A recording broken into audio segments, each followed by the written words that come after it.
بسم الله الرحمن الرحيم. إن الحمد لله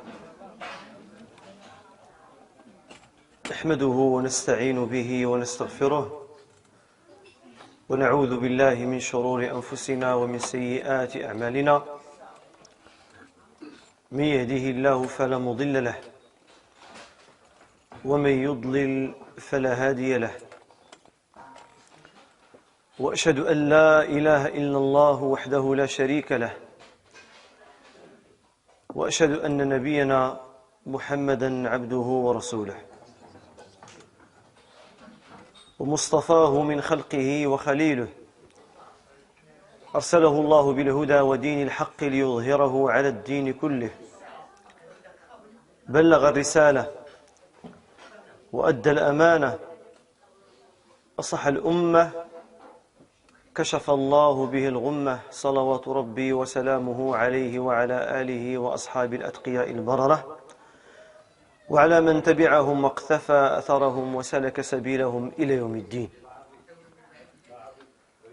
بدأ ذي بدء نحمد الله جل في علاه وتقدس في علياء سماه أن جمعنا في هذه الوليمة المباركة نتلو كتاب الله عز وجل ونتدارس قطوفا من سنة النبي صلى الله عليه وسلم، ونسأل الله عز وجل أن يبارك للعروسين وأن يبارك عليهما وأن يجمع بينهما في خير، وأن يجزي خير الجزاء أهل البيت على كرمهم وفرحهم، وأن يثيب الحاضرين الذين أحيوا سنة خير المرسلين، استجابوا الدعوة وحضروا في هذه الوليمة. ثم نشكر الإخوة القائمين على خدمة الضيوف، ونسأل الله تبارك وتعالى بأسمائه الحسنى وصفاته العلى أن يجعل جمعنا هذا جمعا مباركا مرحوما، وأن يكون ما سمعناه من الآيات من الذكر الحكيم أن يكون إن شاء الله شفاء للقلوب وتذكرة وموعظة وقائد يسوقنا إلى الله تبارك وتعالى. وخير ما نتكلم عنه في هذه الوليمة كتاب الله عز وجل، هذا النور الذي أنزله الله تبارك وتعالى ليقود البشرية والإنسانية إلى طريق السعادة. هذا الكتاب الذي وصف بأوصاف وخدم خدمة منقطعة النظير، ولا يزال ولله الحمد هذا الكتاب في الريادة رغم بعد الأمة عن بعض مواطن الحق في تشريعها وفي دساتيرها وفي معاملتها، لكن لا يزال الكتاب الأول في العالم من ناحية الخدمة والعناية هو كتاب الله عز وجل. يقرأ في القنوات الفضائية صباح مساء، ويبث على أثير الإذاعات صباح مساء، وتفاسيره ولله الحمد تحقق وتطبع وقد بلغت المئات من المطبوع، وترجمت معانيه إلى جميع اللغات، فلا تجد دولة من دول العالم إلا وفيها المصحف الكريم، وفيها المراكز الإسلامية، وفيها حلقات التحفيظ في قلب أوروبا العجوز، وفي قلب أمريكا، وفي كل بلدان العالم الشيوعية والاشتراكية تجد فيها ولله الحمد طائفة تخدم هذا القرآن. فهذا كله إن دل على شيء فإنما يدل على قول الله عز وجل: إنا نحن نزلنا الذكر وإنا له لحافظون. فيبقى على الأمة أن تخدم المجالات الأخرى التي حصل فيها الهجر وحصل فيها الإقصاء والتهميش لكتاب الله، ولا ننتظر من أحد أن يخدم القرآن إذا خذله أهله. إذا كان العجم قد خدموا الحديث وخدموا السنة، البخاري عجمي ومسلم عجمي والترمذي عجمي وابن حبان عجمي، أغلب المحدثين كلهم من بلاد العجم، خدموا حديث رسول الله صلى الله عليه وسلم والفقه وخدموا العلوم الشرعية. فنحن أولى أن نخدم هذا القرآن وأن نعتني به، لأنه يعني سبب سعادتنا وعزنا ونصرتنا. هذه الأمة لا تعاني نقصا في ثرواتها الطبيعية، ولا تعاني نقصا في مواردها البشرية. هذه الأمة من أغنى الأمم ومن أكثرها يعني من ناحية الخصوبة والعدد. هذه الأمة مشكلتها هو عدم يعني التصاقها بالوحي في كل مجالات الحياة. ولو أن الناس يحكمون كتاب الله، كل واحد منهم يحكمه على نفسه وعلى أهله وفي بيته وفي مؤسسته وفي تجارته وهكذا في كل موقع، فإن الخير يعني يفتح على هذه الأمة من كل الأبواب. الشاهد أن هذا القرآن يعني هو يعني سبيل المجد والنصرة والتمكين. يقرأ في الأعراس وفي العقائق وفي الندوات وفي المؤتمرات، ويحكم في المحاكم وفي كل الأمور. كتاب الله عز وجل يعني هو يعني أول ما يرجع إليه لالتماس الهدى والتماس النور.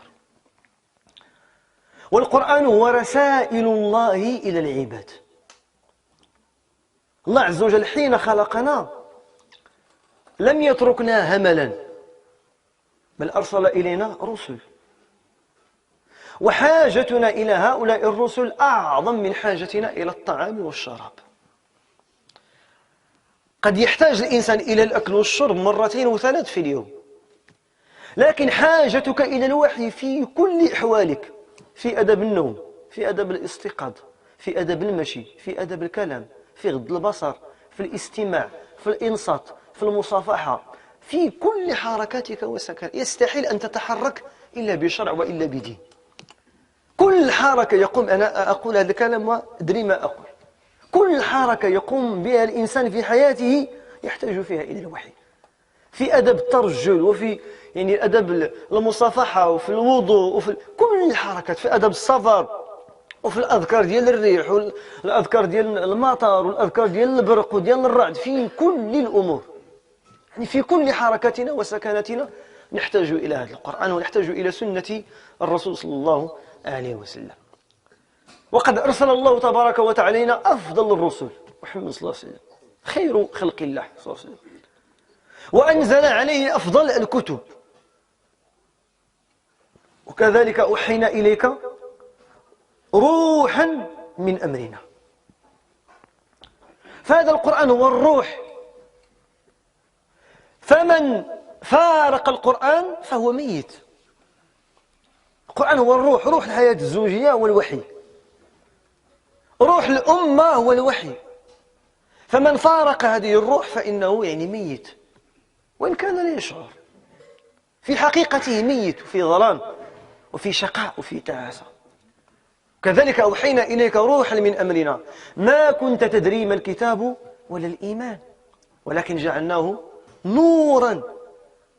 وهذا النور هو نور البصيرة الذي يبيع ويشتري على قواعد الدين، يعني هو على نور، يقتات من الحلال الطيب.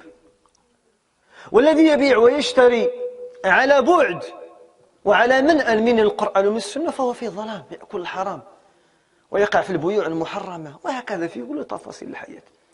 فالمراد بالنور هنا هو البصيرة. والقرآن يختصر عليك الطريق، القرآن يقودك إلى طريق الحق. يتصور معي الآن واحد يطبق القرآن في حياته ويحرص على الصلاة في المسجد في الجماعة، ويحرص على الأذكار وعلى النوافل وعلى صلة الرحم وعلى الواجبات، ما يبقاش له وقت للزنا ولا شرب الخمر. لا تجد الوقت لشرب الخمر إلا بعد أن ضيعت الواجب، واجب الوقت. لو أن الإنسان يعمر وقته بالواجبات ما يبقاش له الوقت للمحرمات، يستحيل. لو أنك أنت منضبط بواحد الورد يومي، منضبط بواحد التجارة كتقلب فيها على الحلال، عندك واحد الزوجة كتعطيها واحد الوقت اللي هو حقها عندك واحد الوليد كتقعد معاه واحد الوقت اللي هو حقه، عندك الظهر والعصر والمغرب والعشاء والصبح جماعة، فين بغا يبقى لك الوقت باش تسهروا باش تضحكوا باش تفسقوا باش تفجر؟ ما يبقاش لك الوقت. فلا يقع الإنسان في الحرام إلا بعد أن ضيع الواجب الذي أوجبه الله عليه. فهذا القرآن هو رسائل الله إلى العباد. الله أرسل إليك 114 رسالة. كل واحد منا مكلف بالغ عاقل، الله عز وجل راه صفت لك 114 رسالة. أقل شيء أنك تقرأها، قرأ بعد كلام الله، تعرف اش بغى منك الله عز وجل، تفهم الغاية التي من أجلها خلقت. راه مع الأسف واحد العدد ديال الناس ما فهمش الحقيقة ديال الدنيا، لا يعرف الهدف من الخلق، هي فقط شهوات وملذات وضحك ولعب وتناكح وتناسل وتكاثر والقصارى والنشاط وصافي. اقرأ هذه الرسائل لتعرف ماذا يريد الله منك. ما يمكنش شي واحد صاحبك ولله المثل الأعلى ولا شي واحد عزيز عليك صيفط لك رسالة ما تقراهاش، بمجرد ما كتوصلك تتفتحها وتقراها. الله أرسل إليك 114 رسالة، 6200 آية وكسر. يعني ما أشنا هي آخر مرة فتحتي فيها المصحف وقعدتي وقريتي وتتقرأ كلام الله، وتتقرأ الشفاء والنور والهدى الذي أنزله رب العالمين على النبي صلى الله عليه وسلم. إذن أول مرتبة هي القراءة. قرأوا هذا القرآن، بدنا نقرأوه، عيب وعار. أعطاك الله عز وجل العينين، أعطاك الله عز وجل اللسان، أعطاك الأذنين، أعطاك الصحة، أعطاك العقل، أعطاك المال، أعطاك الزوجة، أعطاك الوليدات، أعطاك الأمن، أعطاك السكن. وإن تعدوا نعمة الله، وعلى الأقل قاعد بهذا قرأ غير كلامه تصفح. النبي صلى الله عليه وسلم تيقول لنا شيبتني هود وإذا الشمس كورت والنازعات وعما يتساءلون. يعني يقرأوها، باش اللي يقرأ القرآن غادي يضيع الصلاة، اللي كيقرأ الآيات وتيقرأ المصير الأمم اللي سبقات وتيقرأ مصير الفراعنة والأكاسرة والقياصرة والجبابرة وثمود وغيرها من الأقوام، وتيقرأ الآيات اللي فيها وصف الجنة، الآيات اللي فيها وصف النار، تيقرأ القصص ديال الأنبياء اللي فيها عبرة. واش بغا قاعد يلعب ويضيع الصلوات؟ واش بغا ياكل أموال الناس بالباطل، يكذب في التجارة ديالو؟ واش بغا يخون العهد؟ واش بغا يتعدى على زوجته ويظلمها ويذوقها يعني السموم في الدنيا قبل الآخرة؟ واش بغا يضيع ولادو؟ ما يمكنش. حنا مكلف تيقرأ القرآن وعارف بأنه راه مسؤول، وعارف بأن الدنيا راه غير خيال باطل سيفوت، ولا ينفعه أمام الله إلا التقوى. والقرآن حجة لك أو عليك. هذا القرآن يشهد على الناس يوم القيامة، يشهد. تصور معايا القرآن يشهد عليك، يشهد ضدك، شكون بغا يصدقك؟ النبي صلى الله عليه وسلم يقول القرآن شافع مشفع ماحل مصدق. القرآن ما يمكنش الله عز وجل يكذبه، كلام الله هذا. إلا شهد عليك القرآن بأنك كنت ما تتعملش بداك الشيء اللي فيه، ما كنتيش كتقراه، ما كنتيش كتعتز به، ما كنتيش كتحمل حتى تصنت ليه، راه مشيتي، راه خيبت وخسرت الدنيا وأخرى. إذن هذا القرآن أيها الإخوة له تأثير عجيب. وأنا أذكر إن شاء الله تبارك وتعالى في هذه الكلمة التأثير ديالو على بعض المخلوقات. هو يؤثر على جميع المخلوقات، لأن القرآن كلام الله غير مخلوق، منه بدأ وإليه يعود. وتأثيره على جميع المخلوقات، كل شيء سوى الله يتأثر بالقرآن. إذا أتينا إلى الملائكة، شوفوا الملائكة. الإمام البخاري في كتاب الفضائل في صحيح البخاري جاب لنا واحد الحديث عن أسيد بن حضير رضي الله عنه، قال: كنت أقرأ ليلة من سورة البقرة فجالت فرسي فسكت فهدأت. هذا الرجل في البيت ديالو كيقرأ ما تيسر من كتاب الله يتقرب إلى الله. سهران معكم الليلة، هذا هو سهران معكم الليلة، هو هذا سهران مع الملائكة وسهران في واحد المستوى عالي، ماشي كيحارب الله.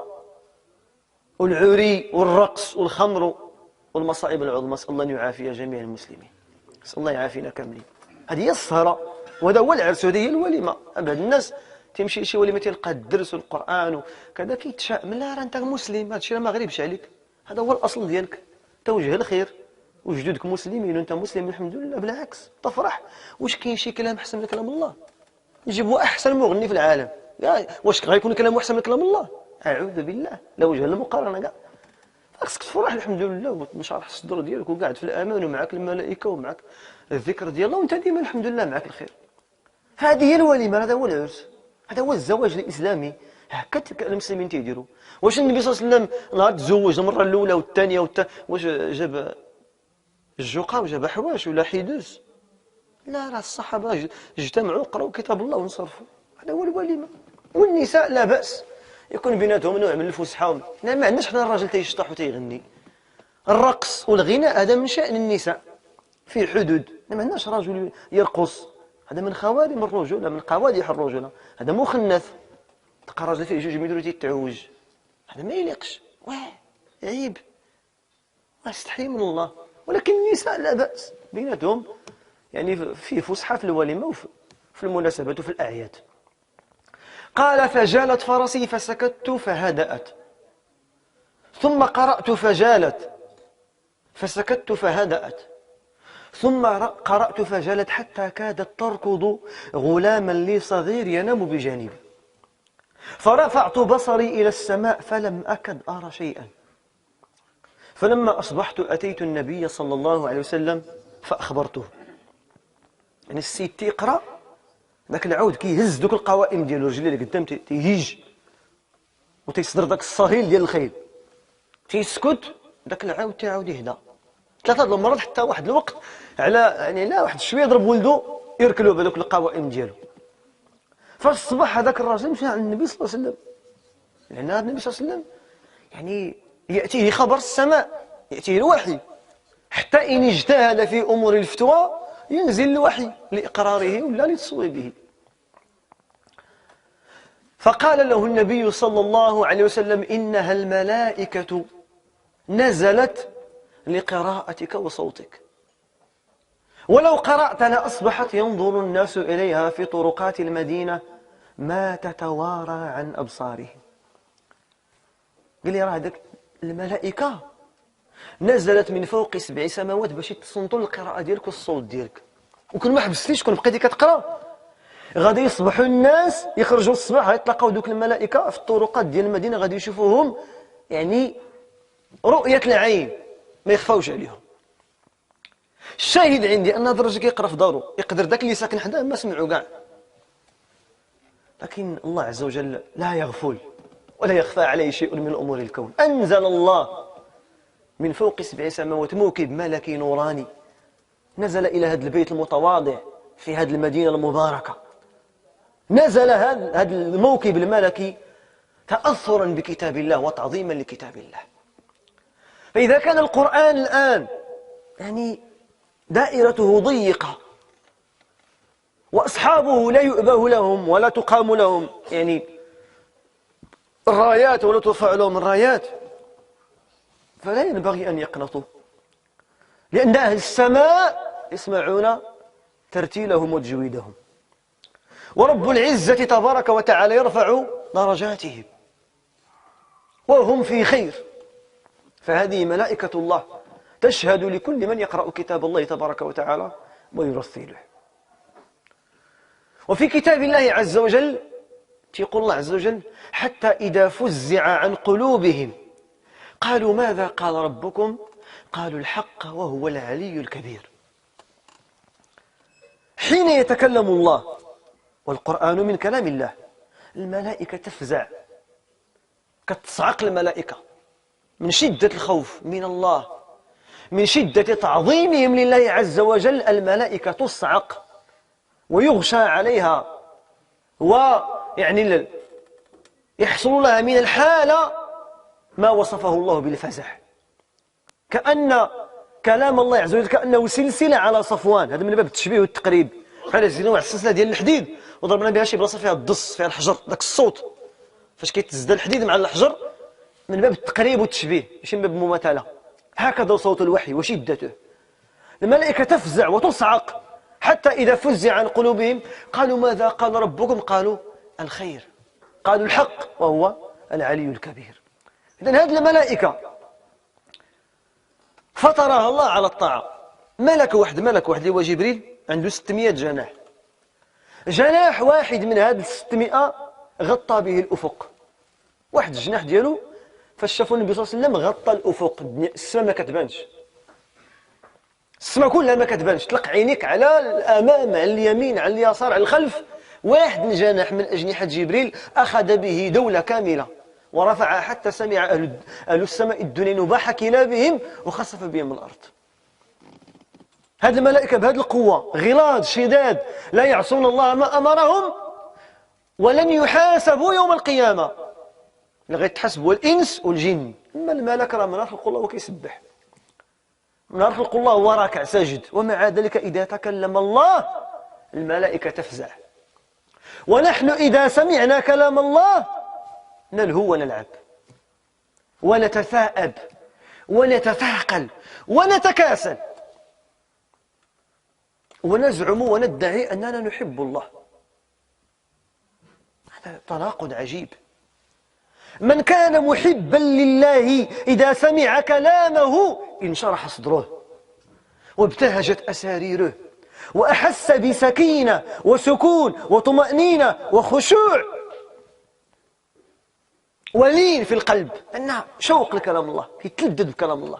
شو معايا شي واحد دابا تيحب الأغاني، كيحب شي نوع من الغنى، شي ستيل من داكشي ديال الغنى، هي كتشعل داكشي كيحس قلبو تيتحرك، الضربات كيتزادوا. إلا شاف ذاك المغني اللي عزيز عليه تيبداو يغوتوا بحال تصرعوا من الرقيه ولا فيهم عقليه الجنون. واحد التجاوب، واحد التفاعل، الناس كيبكيو مع الغنى، كيبكيو المغني تيغني والجمهور تيبكي، الناس كيتشيروا وتيتزاحموا في ساحه الامل في اكادير. عندنا مهرجان في الصيف تقولوا واش الحج جايه المراه على رجليها من يتملل وهزا جوج ولاد وجرى جوج، تقول هذه خارجه جبل احد باش تقلب على النبي صلى الله عليه وسلم ياك ما مات. خارجه المراه من يتملون، ما تنبالغش، هادشي كنشوفوه بعيني، خارجه من يتملون حتى لساحه الامل على رجليها بالليل وجرى 4 الولاد 3 باش تفرج في التيميتار. والقران الكريم عندهم في الصلاه شبع غبره. قال الرسول يا ربي ان قومي اتخذوا هذا القران مهجورا. مهجورا، القران تيتقرا غير نهار الموت ولا نهار الجمعه، واه مصيبه. اقرأوا القرآن فإنه يأتي يوم القيامة شفيعا لأهله. القرآن يوم القيامة هو الذي يشفع لك. أما الأغاني والمزامير فإنها تكون في صحيفة سيئاتك، وأقل ما فيها أنها زاحمت القرآن. أقل حاجة فيها أنها زاحمت القرآن، شغلات الناس على كتاب الله وعلى سنة النبي صلى الله عليه وسلم. إذن هذه الملائكة على هذه القوة ومع ذلك تتأثر بكتاب الله. والله يقول إنما المؤمنون الذين إذا ذكر الله، إنما أداة حصر وقصر عند العلماء العربية، بحال قلنا راه هادو هما المؤمنين، ما كاينش شي واحد من غير هادو. إنما المؤمنون الذين إذا ذكر الله وجلت قلوبهم وإذا تليت عليهم آياته زادتهم إيمانا وعلى ربهم يتوكلون. كيحس الإنسان بشي حاجة تزاد فيه، كيحس راه تزاد الإيمان ديالو، تشحن البطاريات ديالو، تشحنو تتزاد فيه شي حاجة. فاش كيسمع كلام الله، يسمع سورة الإسراء ولا يسمع سورة الفرقان كما سمعنا، شي حاجة تتحس بشي حاجة. كلام الله، رسائل الله إلى العباد، وحنا اللي محتاجينها. الله عز وجل غني عنا، ولكن حنا اللي محتاجين هذه الرسائل. الهداية ديالنا كاينة في القرآن، السعادة ديالنا كاينة في القرآن.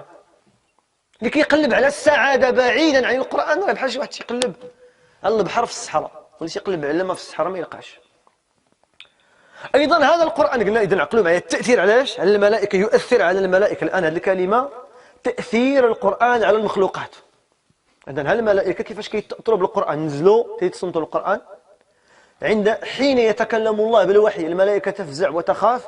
هذا كله دليل على تعظيم كلام الله عز وجل. أيضا هذا القرآن كيأثر على الجن، والجن مخلوقات خلقها الله، مخلوقات مستترة لا ترى بالعين ولا مجردة. وهذه المادة ديال الجيم والنون في اللغة العربية دائما تدل على الخفاء والاستتار، بحال الجنين راه مخبي ما تيبانش، بحال الجنة الشمس ما كتدخلش لتحت حيت كاين الشجر كاين الظل، بحال الجنون كيغطي العقل. فين ما لقيتي الجيم مع النون في شكل ما في اللغة العربية راه كتلقى تما شي معنى ديال الخفاء والاستتار وعدم الظهور. فالجن مخلوقات مستترة لا تظهر، وكاين راه كاينه. شحال تقول لك لا ما تنشوفهم عاد نامن، لا لا كاع تامن ديك الساعه الا شفتيهم، هنا نزل عليك شي واحد فيهم لا كاع تامن. خلاص راه الوحي القرآن سورة الجن والاحاديث في هذا الباب متواتره. هذا الامور ما يحتاجش باش حنا غنبقاو هذا هو داك الجدل البيزنطي. لا خصني تنشوف، خصني شي حاجه محسوسه، شي حاجه محسوسه. انت بعدا راه ما محسوس، انت مسوس. هذا الهضره اللي كتقول لي ما كاينه في هذا العالم تخربيق هذا. واش حنا غادي نردوا الوحي ونتبعوا انت المطيشه اللي عندك هنا؟ كاع اللي عنده شي شويه ديال بغرير في راسو يبدا يحكم شرع الله هو تحاكموا ليه هو؟ واش انت غتكون قد الرازي وقد الفلاسفه اللي ضربوا التعيه وطاحوا الارض، وقد الجويني اللي عندهم العقول بالمعقول نيت ضربوا التعيه ورجعوا العقائد عجائز نصابوا وقعدوا الارض؟ هذا المنطق راه ما يوصلكش فيه. حين ياتي نهر العقيده ونهر الاصول ديال الدين تيولي التسليم والانقياد للادله الشرعيه. الجن مخلوقات قلنا خلقها الله، منها الكافر ومنها المنافق ومنها المؤمن.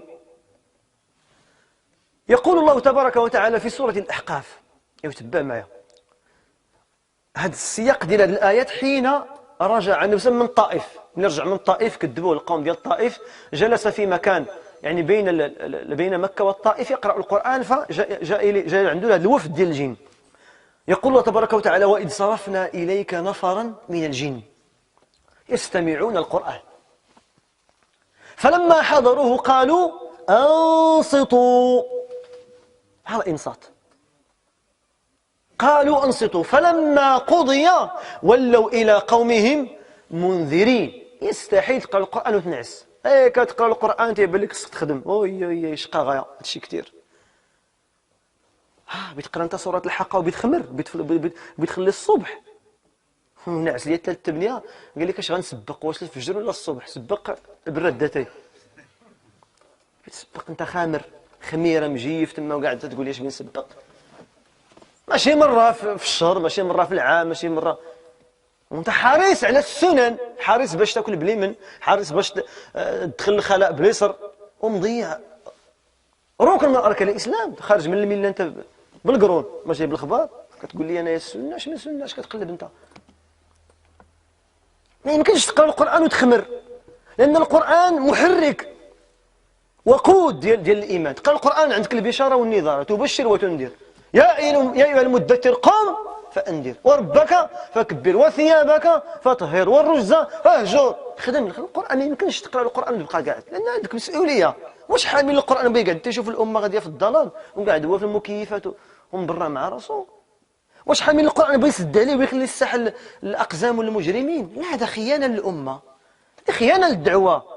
صاحب العلم وصاحب القران خص يخرج يتحرك ويبلغ وينصح ويذكر بالحكمه والرفق واللين، ماشي يتضارب مع الناس. لا، صاحب القران تيخدم بالخلق كاين شويه تحرك. انت قاعد في حلقه، هذا في مسجد، هذا في مناسبه، هذا في وليمه، هذا في مدرسه، هذا في المقبره، هذا في الجنازه، لان عندك قران، عندكم وقود والناس محتاجين. الصحابه تعلموا وخرجوا. معاذ بن جبل مشى لليمن للدعوه، مدرسه عبد الله بن عباس في مكه، مدرسه بن مسعود في الكوفه، زيد بن ثابت، وصول القراءات رجال هادو، وصول القراءات اللي كاينه في العالم الاسلامي راه عند الصحابه، ابو الدرداء وعثمان وزيد بن ابي ثابت وعلي خرجوا تيعلموا الناس عندهم القرآن، وهكذا ماشي يبقى الإنسان قاعد. فلما قضي ولوا إلى قومهم منذرين. تمشي عند باك تقول لي ها الوالد راه هذا الشيء اللي كدير راه فيه اش قال الله، تبين ليه وتهضر معاه. تمشي عند خوك، تمشي عند زوجتك تقول له دير الشيء اللي انا وياك راه غير كنلعبوا كنرقعوا، راه ما تنصلوش الصبح، راه قرآن الفجر مشهود، هذه راه فريضه. واش حنا غنبقاو هنا اش غنقولوا قدام الله في قبورنا؟ واش حنا غادي نبقاو ناعسين ولادنا ونبقاو خامرين؟ نتفرجوا حنا في المسلسلات، المسلسل التركي، المسلسل المكسيكي، المسلسل ديال نبقى ديال الكحله تسنسلونا بالسناسل 4 المسلسلات في النهار، 4 سوايع كنت نعطيو القرآن غير ساعه في النهار. اللي كيغتغير الاحوال ديالنا، تلقى المراه قاعده مقابله عايشه في تارودانت ولكن عقلها مكسيكي. هي راه عايشه هنا في طرف النقط ولا في باب الخميس ولا باب الحد، ولكن عندها التواليه غاديه مع كريستينا والليمونه وداكشي. داكشي كتشوف داكشي بغات تلبس حتى هي بحالهم، قالت لك بينا في الصالون تركي، وانت تعيشي في تركيا وديري تركي انت في تارودانت الحال مخده وجلسي وصبري. واش حنا وصلنا تركيا اش بينا؟ واش هادشي اللي خدينا حنا هذا هو ديال الثقافه ديال الحضاره؟ واش هذا التبرج وهذا المسخ هو اللي بغينا؟ واش عرفتوا فين وصلنا في البلاد؟ 500 ألف مولود غير شرعي. واش كتفهموا الارقام؟ 500 ألف مولود غير شرعي، 26 ألف كتولد كل عام في الدار البيضاء بوحدها من غير اب، حالات السيده 30 ألف، الاغتصابات والجرائم شي جنغه من الاعلام ومن الاختلاط ومن المخدرات ومن الدراري هازين كلشي هاز السيف والشواقر. من عندنا غزوه تبوك كنا يزينهم على اعداء الدين، على بعضياتنا كنقتلوا بعضياتنا. واش المسلم العاقل جارك يغتصب بنتك اللي عندها 2 عام ونص ويقتلها؟ واش المعلم المربي يغتصب بنت كتقرا عنده امانه؟ واش هذا قال القرآن؟ واش هنا المسلم يوقع في زنا المحارم، يطمع في بنته ويضيع لها مستقبلها؟ شتي فين وصلنا؟ راه هادشي غير الاعلام والانترنت والتليفونات، وقال لك راه دايره ميديتيل 100 ميساج ب5 دراهم. من غتصيفط انت 100 ميساج لجداك؟ من غتصيفط 100 ميساج يقلبس؟ وزعما كاع هادشي صله الرحم والمحبه وخوتك زعما 100 وقال لك ديرينها نهار، الا ما صيفطتيها بالنهار تمشي، حيت عارفين كتصيفطها في الساعه. وقال لك دايرين 1 ساعه فابور من 12 الليل ما من غتهضر مع 12 الليل؟ ياك ودي لاباس. واش كاين شي واحد غيهضر مع مو مع 12 الليل؟ اذا بين قوسين هذا تشجيع على الفساد. لا ما نبقاو نضحكوا على رؤوس، هذا تشجيع على اطاله العلاقات بين الشباب، والبنت راه داخله البيت ساده عليها ولكن راه ما سداش عليها، راه مغطيه ولكن ما مغطياش، راه تصاورها وصلوا دوله اخرى. راقبوا هواتف ابنائكم وبناتكم، عرف اش كيدخل لدارك وعرف القنوات اللي عندك في البارابول، ما تبقى على في المكتب تدخل عليك شي مصيبه لدارك. راقب، راه ماشي تشدد، هذا راه احتياط، راه من الاصول ديال الاسلام حفظ النفس وحفظ العرض وحفظ المال وحفظ العقل وحفظ الدين. هذه اصول، راه الا مشى العرض ديالك راه مشيتي، ما بقى عندك قيمه. فلما قضي ولوا الى قومهم منذرين. القرآن ينذر العصاة ويبشر اهل التقوى. قالوا يا قومنا إنا سمعنا كتابا أنزل من بعد موسى مصدقا لما بين يديه يهدي إلى الحق وإلى صراط مستقيم. يا قومنا أجيبوا داعي الله. أجيبوا داعي الله. داعي الله والأذان. الله ما تجي أنا ما عندي لا جمعية لا جماعة لا فرقة لا حزب. الإسلام ما فيهش الجماعات وما فيه الفرق وما فيه الأحزاب، واللي دار شي حزب لا يكمل عليه. لا الجماعة ديالنا هي المسجد، صلي ورا الإمام وسير لداركم وسير قاعد في دارك، ما عمرك ضيق على راسك تنتسب لشي طائفة ولا شي. أنت مسلم بقى مسلم، وتعلم كتاب الله وتعلم العقيدة الصحيحة وبيع 20 الحلال وسير عند وليداتك. ما كلفك الإسلام شي حاجة أخرى. ما عندنا لا حزبية ولا طائفة ولا هذا ولا كل شيء المسلمين بحال هو سماكم المسلمين. تعلم وقرا وصلي، راه الحمد لله الحلال بين والحرام بين. واش الناس ما عارفينش الزنا حرام؟ ما عارفينش الكذوب حرام؟ ما عارفينش الغش حرام؟ ما عارفينش الخمر حرام؟ ونخليو بعدا غير هاد الكبائر. شتي اللي خلينا هادو كلشي داكشي الاخر ساهل. نبداو غير بالاصول، نوحدوا الله ونبعدوا على قتل النفس وعلى الزنا وعلى العقوق وعلى الربا، نفوتوا الاصول ديال المعاصي. هذوك الصغائر راه غادي يمشيو شويه بشويه. كتصلي اليوم كتصلي غدا، ديك الصلاه غتنهاك على الفحشاء والمنكر. ماشي الانسان عاود تيبان ليه الدين لا انا خفت نلتزم، علاش انت خايف من الخير؟ شنو هو الالتزام؟ راه والو. شنو هو الالتزام؟ راه والو. اش كيديروا هاد الملتزمين بالسلامه تيترتقوا في السماء؟ بحالك بحالهم، ما كاين والو. راه الحمد لله الامور سهله ميسره. صلي 5 الصلوات في المسجد راك ملتزم، شويه بشويه تتعلم هذه السنه، تعلم هذه العباده، تعلم هذه العقيده.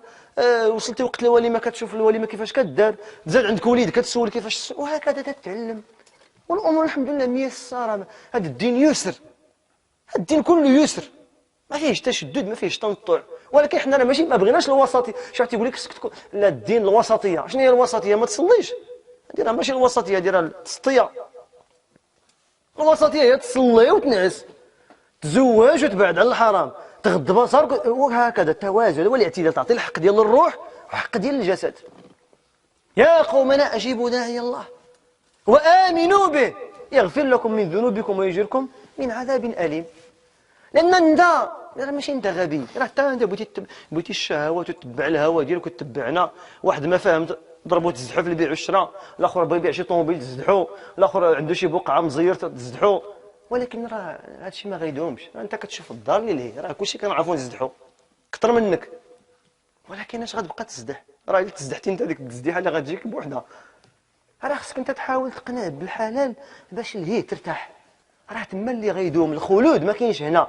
انا عندك غير 60 سنه 70 سنه، كتوصل 60 سنه تتركب ديك لاباري ديال الودين باش تسمع، خصك النظر باش تشوف، خصك السنان باش تاكل، خصك العكاز باش تمشي. لا غتنعس كتحط كلشي داكشي وكتكون جثه هامده. راه والو، العمر ما فيه والو، الحياه راه والو. ولكن اش كيدوم لك؟ الا ان شاء الله هبطتي للقبر ديالك ولقيتي النور، لقيتي الجليل الصالح، لقيتي كتقول ربي اقيم الساعه، ربي اقيم الساعه زربان، لان باك كاتب لك الخير، الجنه وجوار الرحمن، وتكون مع النبي صلى الله عليه وسلم، لان خدمتي. ماشي انت قاعد ناعس وكتقول واحد في العرس جايب الطباله والغياثه، الشفاعه رسول الله. الشفاعه كاينه بالغنى؟ كيفاش الشفاعه رسول الله جاب بالغنى؟ اللي ما قال لك اللي ما شطح ما غنى والله ما يشوف الجنه. اي على حديث شحال ضعيف. شو تيحلفها؟ من ذا الذي يتألى عليه؟ اللي ما شطح ما غنى. لا حول ولا قوه الا بالله. دابا الجنه ولا بالشطيح، ولا نتحزموا كاملين. شمينا كاع حنا هادشي دابا مصدعين رؤوسنا، حنا بقى الله قال الرسول. فين جبتوا هذا الكلام؟ شكون اللي قالوه؟ في صحيح البخاري، في مسلم، في الترمذي؟ تيقبلوا شي عقل؟ واش الجنه بالشطيح ولا بالجهاد وبالقيام وبالكفاح وبالنفقه؟ تجبد فلوس وتعطي اليتامى ما ياكلوا ويشربوا. واحد جارك ما معيدش دخل للدار قسم معاه الضحيه، هذه هي الجنه. واحد مريض عنده عمليه جراحيه راه نتعاونوا معاه يدوز. الحي عندنا فيه الاوساخ راه نوضوا كاملين ننظفوه نقيوه، ها الجنه. ماشي انت قاعد اللي ما شطح ما غنى والله ما يشوف الجنه. زوينه هادي. وفي سوره الجن قالوا إن سمعنا قرانا عجبا. واش عمرك قريتي القران وقلتي واحد الشيء عجيب؟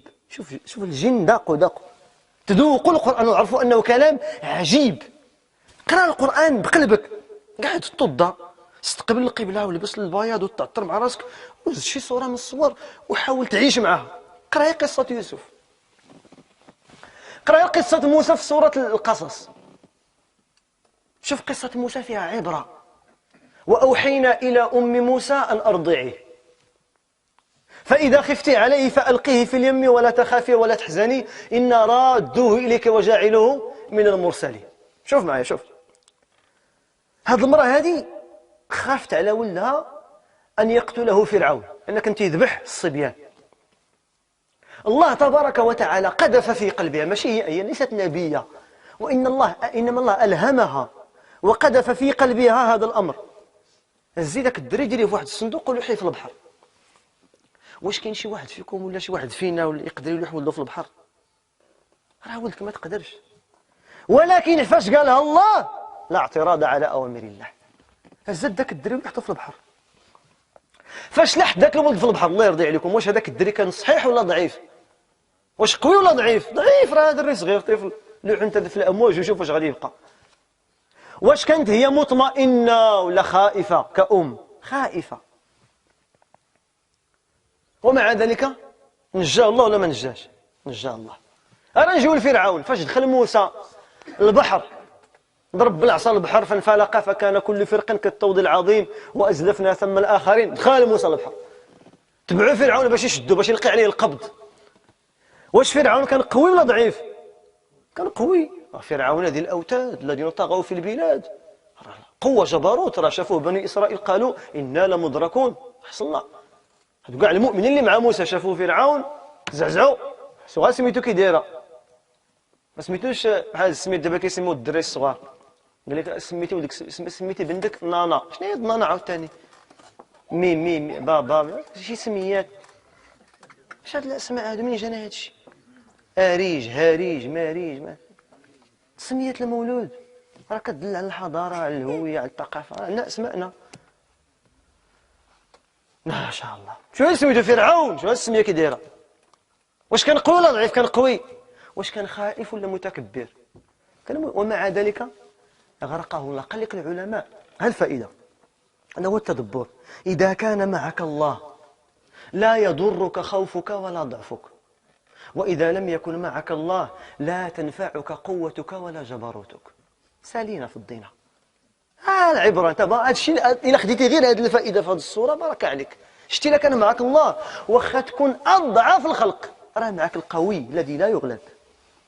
واش النبي صلى الله عليه وسلم منين بدا الدعوة؟ منين دار الأرقم بن أبي الأرقم؟ ياك إلا حليتي أي كتاب السيرة كتلقى مرحلة الدعوة السرية.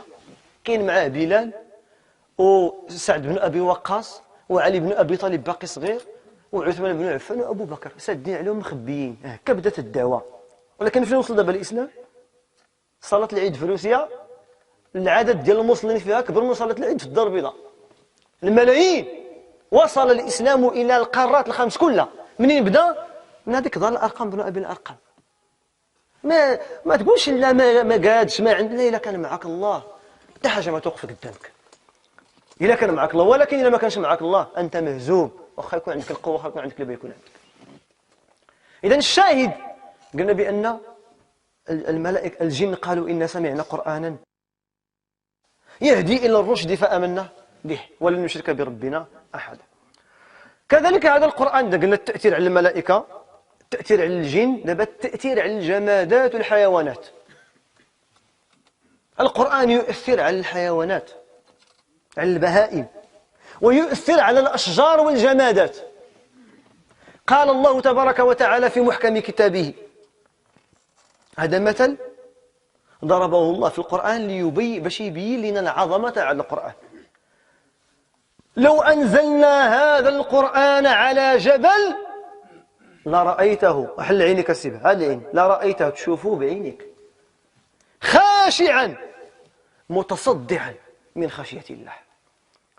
لو أن الله كلف هذه الجبال بمهمة العبادة واستخلفها لتكون يعني هي المسؤولة عن الرسالة، والله لا لقيتي شي جبل واقف في بلاصتو. جميع الجبال تلقاها كترعد وما تلقاش شي جبل صحيح، كلشي مشقق، كلشي مهرس، كلشي مخرب.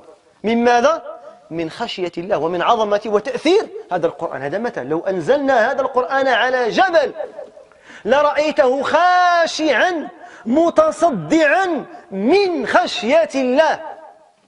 وتلك الأمثال نضربها للناس لعلهم يتفكرون. مع الأسف قلوبنا صارت أقسى من الحجارة. تنقول لها وتنعرف اش تنقول، تنهضر على راسي. وما أشبه حالنا بحال بني إسرائيل حين قال الله فيهم ثم قست قلوبكم من بعد ذلك فهي كالحجارة أو أشد قسوة. وإن من الحجارة لما يهبط من خشية الله. حجر كيطيح من خشية الله، كتكون ديزتك يبان لك طاح من خشية الله. وإن منها لما يشقق فيخرج منه الماء. العين كينفع الناس. وإن من الحجارة لما يهبط من خشية الله، وإن منها لما يشقق فيخرج منه الماء، وإن منها كم ليس باش بدات الآية.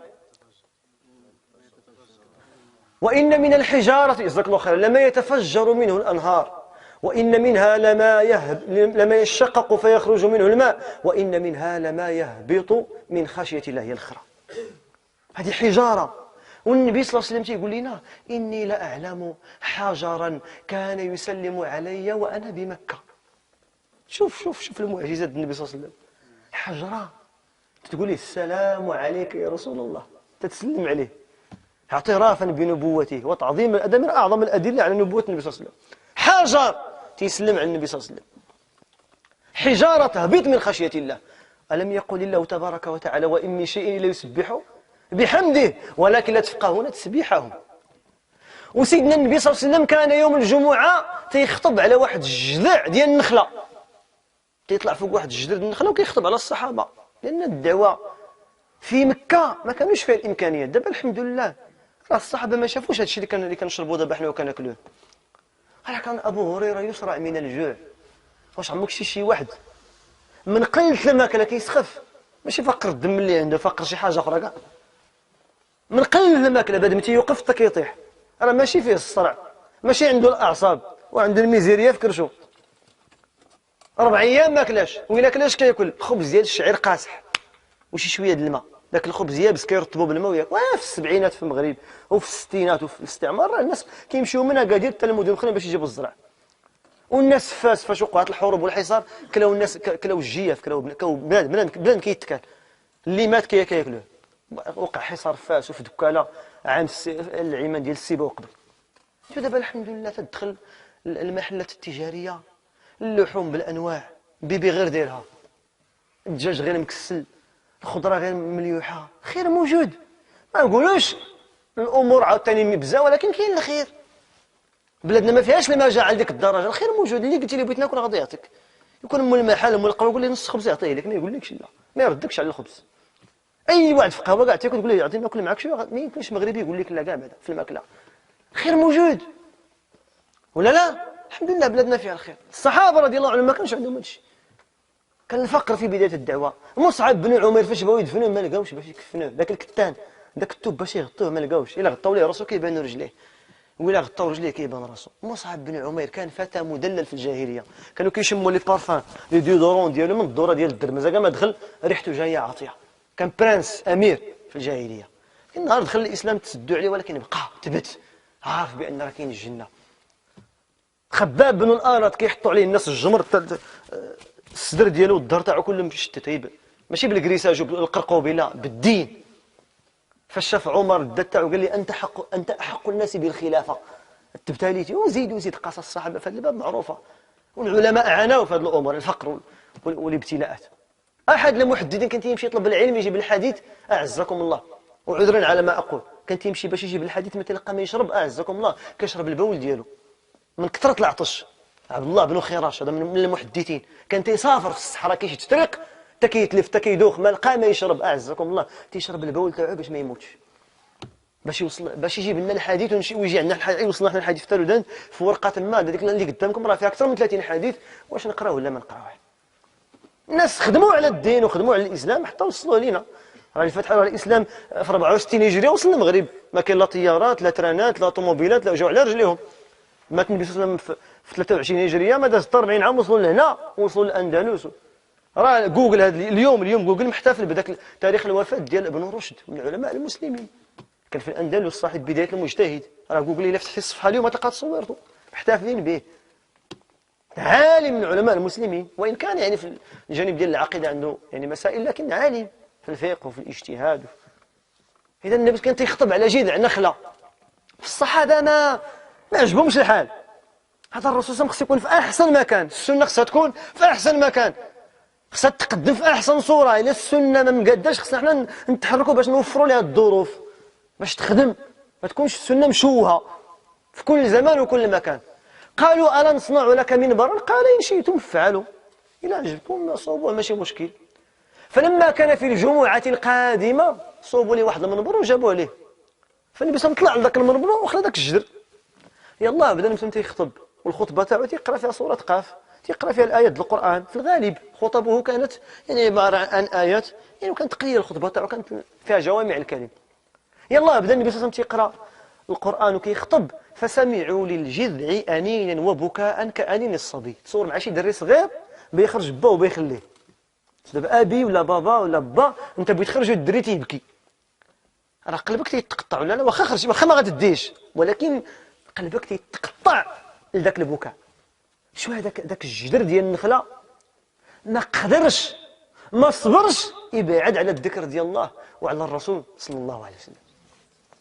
شو الآثار ديال القرآن حتى على الجمادات؟ الله كيفاش حنا نرضوا نبعدوا على القرآن؟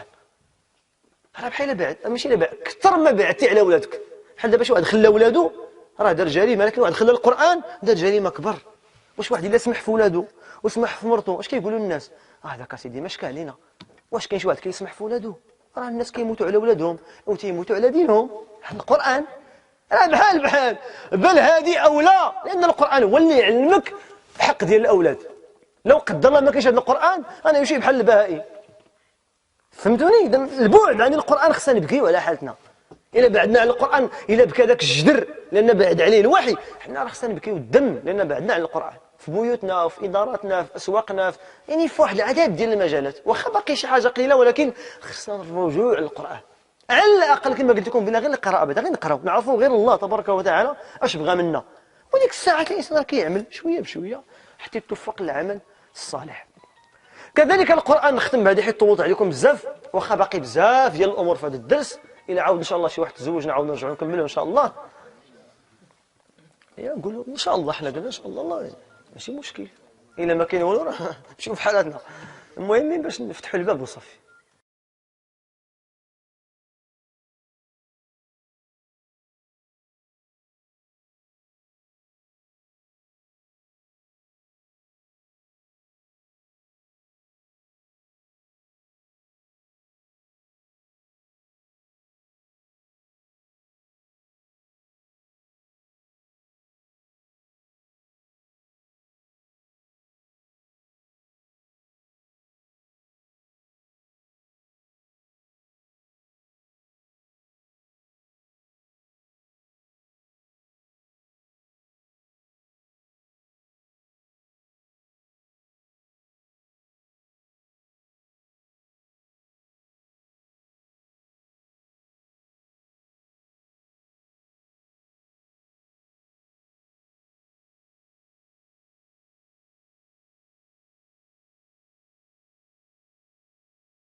النفس ديالك وبعيد على الله. واش انت اللي خلقتي راسك؟ لا. واش تخلقتي صدفه؟ لا. واش كتسنى؟ راه كاين الخالق. الخالق بغاك تعبدو وتوحدو وتشد الطريق ديالو. أم خلقوا السماوات والأرض بل لا يوقنون. إذا شوف هادو مشركين كفر ومع ذلك تأثروا بالقرآن. فشافوا القضية صعيبة هما يديروا واحد الخطة. قالوا إلا بدا شي واحد من الصحابة يقرأ القرآن غوتوا، ما تخليهمش يقراو، ما تسمعوهمش، ولا سدوا ودنيكم باش ما تأمنوش، حيت اللي سمعتي يأمن. كلام واضح، صورة فيها مقاطع وأجراس يعني ومقامات، داكشي متقول. القصص ديال بني إسرائيل، القصص ديال النصارى، سورة يوسف، سورة مريم، ميلاد عيسى، تفاصيل خلق آدم. ما كاينش شي كتاب في العالم دابا ما كاينش شي كتاب في العالم يتحدث عما ذكره القرآن من خلق آدم ومن الجنة ومن النار ومن العقائد. الكتب ديال النصارى 500 عام كتوقف. تفاصيل ديال خلق السماء والأرض وخلق آدم والجن والشياطين والجنة، تفاصيل العقيدة ما كايناش في شي كتاب من غير القرآن. فهو المصدر التاريخي الوحيد الذي يضرب إلى جذور وأعماق التاريخ. ولو قرأه الناس لاستخرجوا منه كثير من الأمور التاريخية.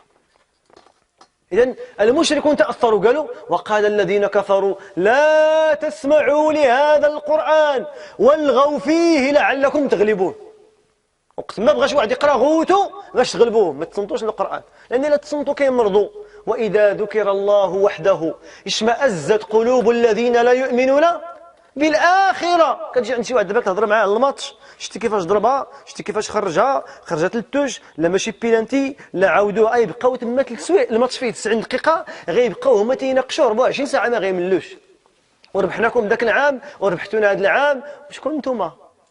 ربحناكم على انت وشرينا هذا يبقاو تما 6 سوايع، لكن غتجي تهضر معاه فقال الله قال الرسول ربع ساعة بحال قاعد على الشوك. يقول لك غادي نمشي للدار، خليت الأهل ربع ساعة ما يفوتها، لأن علاش؟ مريض. الهضرة الخاوية كتجي حلوة. الحق ثقيل، إنا سنلقي عليك قولا ثقيلا. كتقول لي القرو حرام، الشراب حرام، هذه راه صعيب، هو غارق في هذاك الشيء. لكن كتقول لي شتي كيفاش ضرب ديك الباكيه، شتي كيفاش ضرب لك كفره، شتي كي سونطرا، يقول لك معلم هذاك. والله ما كاين شي غافل قدك. المعلم هو اللي كيقد الضلال المرطوب. هذوك راه كيلعب دقيقه بالملايين ديال الدولارات وانت مضيع صلاه المغرب. قال لك هذا يهودي لعب مع يهودي، نصراني لعب مع نصراني، كيلعبوا واحد النفاخه، ولا مسلم كاع الحل فمهم قبلهم. قال لك القدس، وانت بعد ما تحررتي انت من ديك الجلده باقي انت وتصور معايا واحد تيخلي صلاه المغرب.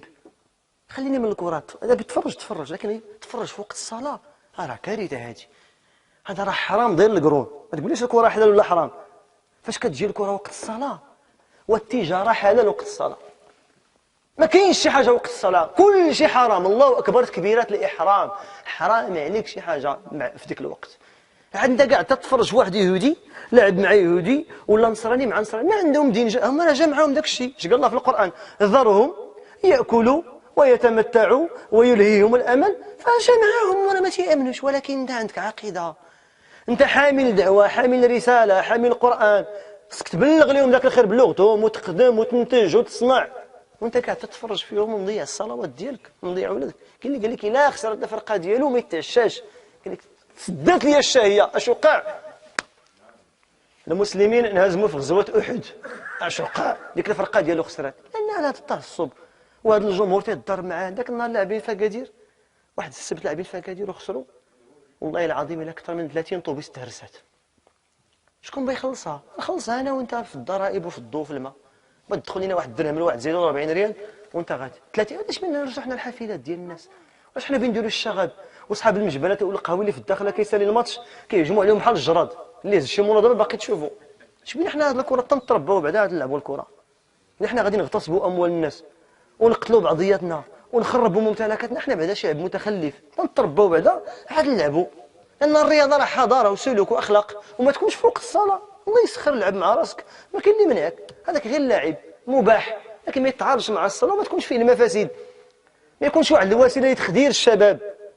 واش راه خدوا الشباب واحد تابع البطولات الصبليون ديال الطاليان ديال الانجليز، تابع الكاس، عصبه الابطال، الاتحاد الافريقي، كاس تارودانت، قاعه الحرش، كاس ديال اتاي، كاع داك الشيء حافظوا. شكون اللي لاعب، شكون اللي ما لاعب، شكون اللي ماركا 76 شحال داروا في كاس العالم 94، شكون اللي داه. سولوا على سوره ال عمران فين جات، يقول لك شقغان صعيب هذا الشيء. القران لا ما فيهش اللعب. تسولوا على التاريخ ديال الكره يعطيه لك، يقول لك ماركاو عليهم البيت الدقيقه 86 فاش كنت ديك الساعه كنت جالس في واحد الكرسي احمر حدا التلفازه. تسولوا على باش صلى الفقيه في المغرب، والله ما يجاوبك. ما كاينش في هذا العالم الفقيه تيقرا سبحوا هو وقيله بدا الماتش. واش الفقيه غادي يسلم قبل منك؟ واش انت زربان؟ واحد ورا الفقيه وتيركع، راه واخا ركعتي قبل منه راه ما غيسلمش، هاي بشويه عليك. واش انت احمق؟ واحد كيسلم على الفقه وزربان بغا يركع، واخا كاع ركعتي وسجدتي غتسلم قبل منه؟ راه تسنى تيسلم هاي بشويه عليك غير الخاطر. ما تيقول له صلا ولا يا تسيات، ما كنت عارف انت بشويه عليك. الا كان قلبك تما سير اخويا تتشفي الغليل ديالك واجي. فنسال الله تبارك وتعالى يصلح الحوال ديالنا يا رب. ندردشوا معكم شويه باش نفهموا. باقي كاين امور كثيره في التاثير ديال القران على المخلوقات، التاثير ديالو على الجمادات، التاثير ديالو على الماء، التاثير ديالو على الجنين في البطن ديال الام ديالو. حقائق علميه كثيره كاينه في هذا الكتاب. ان شاء الله تبارك وتعالى ان تيسر لقاء اخر نتكلم عنها. اسال الله تبارك وتعالى ان ينفعنا بما سمعنا، أن يعلمنا ما جهلنا، وأن يجعل ما قلناه في ميزان حسناتنا، وأن ينفعنا به يوم لقاء بارئنا وخالقنا. نسأل الله تبارك وتعالى أن يبارك لأخينا رضوان، وأن يجعل إن شاء الله هذا الزواج فاتحة خير عليه وعلى أمة محمد صلى الله عليه وسلم. نسأل الله تبارك وتعالى أن يشفي مرضى المسلمين، وأن يهدي شبابهم، وأن يحفظ نساءهم. اللهم اغفر لآبائنا ولأجدادنا ولشيوخنا ولمن علمنا. اللهم اجعل بلدنا هذا مطمئنا آمنا رخاء وسائر بلاد المسلمين. اللهم وفق ولي أمرنا لما تحبه وترضاه. اللهم ألف بين قلوبنا واستر عيوبنا. مرة أخرى كنشكروا الإخوان اللي حضروا معنا وصبروا على يعني الوقت اللي طولنا عليهم. هاد الناس اللي تتكلفوا بالخدمة ديال الضيوف، الله يرحم لهم الوالدين، الله يجزيهم بخير. نطلبوا الله تبارك وتعالى يجعل هذا العمل في ميزان حسناتهم. اهل البيت كاع اللي معنا الحمد لله، نطلبوا الله تبارك وتعالى ان يجعل هذا المجلس ان شاء الله سبب لمغفره الذنوب ورفعه الدرجات وطهاره القلوب. اللي عنده شي حاجه فيها الخير نواها وبغاها، نطلبوا الله تبارك وتعالى يوصلوا لها ويمكنوا منها. اللي عنده شي بليه ولا شي انحراف، نطلبوا الله تبارك وتعالى يهديه ويرد به ويستروا. اللي عنده شي وليدات الله يهديهم ليه والله يرد بهم. اللي عنده شي زوجه الله يصلحها ليه. نطلبوا الله تبارك وتعالى ان يجعلنا جميعا من أتباع رسول الله صلى الله عليه وسلم وممن يشربون من حوضه يوم لقاء الله. أقول قولي هذا وأستغفر الله لي ولكم. سبحان ربك رب العزة عما يصفون، وسلام على المرسلين، وآخر دعوانا أن الحمد لله رب العالمين.